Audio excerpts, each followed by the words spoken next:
भगवान श्री कृष्ण द्वारा सफलता के 12 महान रहस्य। विफलता का मुख्य कारण क्रोध है। क्रोध हमारी सोचने समझने की शक्ति को नष्ट कर देता है। क्रोध में लिया निर्णय कभी भी उचित नहीं है। क्रोध हमारी बुद्धि में भटकाव पैदा करता है। अक्सर क्रोध के कारण हम गलत निर्णय ले लेते हैं, जिसके कारण कभी कभी हमारा सब कुछ नष्ट हो जाता है। क्रोध व्यक्ति के जीवन में सभी प्रकार की असफलताओं का मूल कारण है। लालच और वासना के अलावा क्रोध ऐसा तीसरा बड़ा कारण है जो हमें नर्क के द्वार की तरफ ले जाता है। क्रोध के कारण आप किसी का बुरा कर पाए या न कर पाए, पर आप अपना बुरा यकीनन कर लेते हैं।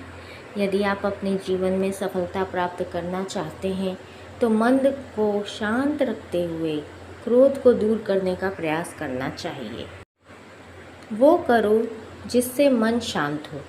भगवान श्री कृष्ण कहते हैं, हे अर्जुन, निसंदेह मन बेचैन है और संयम करना कठिन है, लेकिन यह किसी भी निरंतर जोरदार साधना द्वारा वश में है, जैसे ध्यान, दृढ़ता के साथ और वैराग्य से। मन में उलझन, घबराहट और अशांति नहीं होनी चाहिए। बाहर चाहे कितनी भी बड़ी दुविधा क्यों न हो, आप अंदर से शांत रहते हैं तो आप उस विपरीत परिस्थिति में भी सकारात्मक ऊर्जा महसूस करेंगे और सही निर्णय ले पाएंगे, जो वांछित लक्ष्यों को प्राप्त करने में मदद करता है। यदि आपको सफल होना है तो ध्यान एक व्यक्ति को सभी दुखों को दूर करने में मदद कर सकता है। ध्यान के द्वारा आपका मन शांत रहता है। अपनी शक्ति को पहचानें। आपके अंदर एक अद्भुत शक्ति है। यह एक सर्वोच्च शक्ति है जो आपको जीवित रखती है। आप कुछ भी कर सकते हो। इस छिपी हुई शक्ति पर हमेशा विश्वास करो। आप जो कर रहे हैं उसे पूरे विश्वास के साथ करें। आपके अंदर की शक्ति हमेशा आपको सही बनाने के लिए आपका साथ देती है और आपको अद्भुत चीज़ें करने के लिए ताकत देती है। कर्तव्यों से कभी दूर मत भागो। कर्तव्यों से दूर भागना सफलता का रास्ता नहीं है, इसलिए हमेशा कर्तव्यों को पूरी लगन के साथ पूरा करें। कर्तव्य हमारा अपने लिए भी है, अपने माता पिता, परिवार, मित्र, शिक्षक, देश एवं समाज के सभी के लिए होता है। इन सभी के लिए हमारी नैतिकता जो कुछ करने के लिए कहती है वही हमारा कर्तव्य है। बिना अपेक्षा के हमें जो करना चाहिए वही कर्तव्य की श्रेणी में आता है। कभी संदेह मत कीजिए। भगवद गीता के अनुसार एक संदिग्ध व्यक्ति को इस दुनिया में शांति नहीं मिल सकती।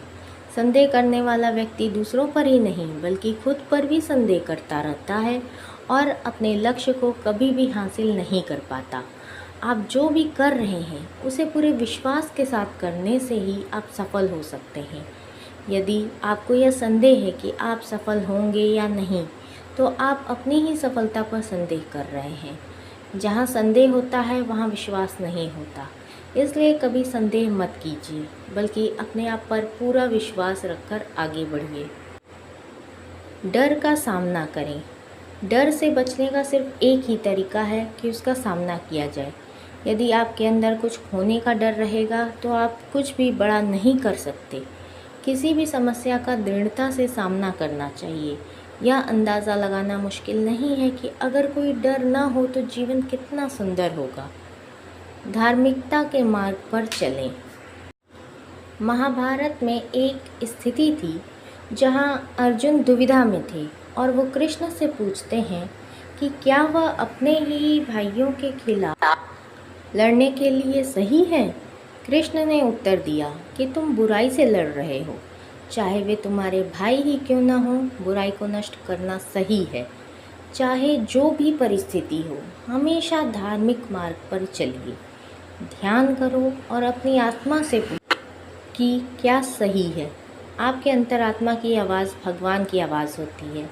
भगवान की आवाज़ को अंतरात्मा की आवाज़ के रूप में सुना जा सकता है और यह केवल तब किया जा सकता है जब हम कुछ समय के लिए शांत मन से ध्यान करते हैं। परिणामों की परवाह मत करें। कर्म करना आपका कर्तव्य है। परिणामों की परवाह मत करिए। आपके कर्म अपने कर्तव्य को नियंत्रण कर सकते हैं, पर परिणामों पर आपका कोई भी नियंत्रण नहीं है। काम का फल आपका मकसद नहीं होना चाहिए और आपको कभी भी निष्क्रिय नहीं होना चाहिए। हमारे अधिकांश फैसले तब प्रभावित होते हैं जब हम उनके परिणामों के बारे में ज़्यादा सोचने लगते हैं। यदि सिर्फ आप पुरस्कार के बारे में सोचते रहेंगे तो कर्म कैसे कर पाएंगे। इसलिए केवल कर्म करें। जो व्यक्ति परिणामों की चिंता नहीं करता वह कभी भी हार नहीं सकता। परिवर्तन के लिए तैयार रहें। परिवर्तन तो संसार का नियम है, उसके लिए तैयार रहें। परिवर्तन ही ज़िंदगी का सार है, चाहे वह ज़िंदगी हो या कुछ और। परिवर्तन के लिए हमेशा तैयार रहना चाहिए। यदि आप इसके लिए तैयार नहीं होते तो आप कभी भी आगे नहीं बढ़ सकते। इसलिए परिवर्तन ज़रूरी है। अपने दिमाग को विचारशील बनाइए और मार्ग में आने वाली बाधाओं का सामना कीजिए। हमें यह जानना ज़रूरी है कि राहें कहाँ कहाँ तक जाएंगी तथा कहाँ ले जाना है, इसलिए हमेशा विचारशील बनकर रहिए। उच्च मानक निर्धारित करें। जब आप कार्यवाही के अपने पाठ्यक्रम पर फैसला कर लेते हैं तो आप स्वयं के सफलता के मानकों को निर्धारित करते हैं। अपनी खुद की सफलता को बेंचमार्क करें और फिर नई ऊंचाई बनाएं। सबसे बड़ी उपलब्धि हासिल करने वालों ने खुद को अधिक से अधिक स्तर हासिल करने के लिए प्रेरित किया है। वे खुद से प्रतिस्पर्धा करते हैं और अपने जीवन के सभी क्षेत्रों में सीखना जारी रखते हैं। वे सफलता और विफलता के साथ मिलते हैं लेकिन फिर भी बढ़ते रहते हैं और उनकी यात्राएं हमें प्रेरित करती रहती हैं और हमारे जीवन को प्रकाश देती हैं। हमेशा विनम्र रहें।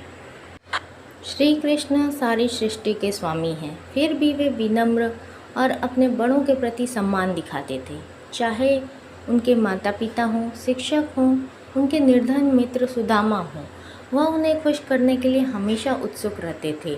इस वजह से लोग हर जगह उनकी मदद करने को तैयार थे। यदि आप सफल होना चाहते हैं तो आपको हमेशा विनम्र रहना होगा। सभी के प्रति सम्मान दिखाना होगा, क्योंकि विनम्रता सारे सद्गुणों की नींव है। कवि प्रेमचंद ने भी कहा है, जहाँ विनम्रता से काम निकल जाए वहाँ उग्रता नहीं दिखानी चाहिए। पूर्ण मनुष्य वही है जो पूर्ण होने पर और बड़ा होने पर भी नम्र रहता है और सेवा में मग्न रहता हो। हमेशा एक रणनीति बनाकर चलें। अपनी स्थिति से अवगत रहें और व्यावहारिक रहें। कभी कभी आपको आउट ऑफ द बॉक्स भी सोचना पड़ता है। श्री कृष्ण एक महान रणनीतिकार थे। एक ओर प्रेम का पाठ पढ़ाकर कृष्ण ने हर किसी को समान दृष्टि से देखने की सीख दी, वहीं दूसरी ओर अर्जुन को युद्ध के लिए प्रेरित कर यह भी सिखाते हैं कि सब्र सिर्फ एक हद तक ही ठीक होता है और जब बात धर्म और मर्यादा की स्थापना की हो तो शस्त्र उठाने से घबराना नहीं चाहिए। एक उचित रणनीति आपको सफलता की ओर ले जाती है। जय श्री कृष्ण।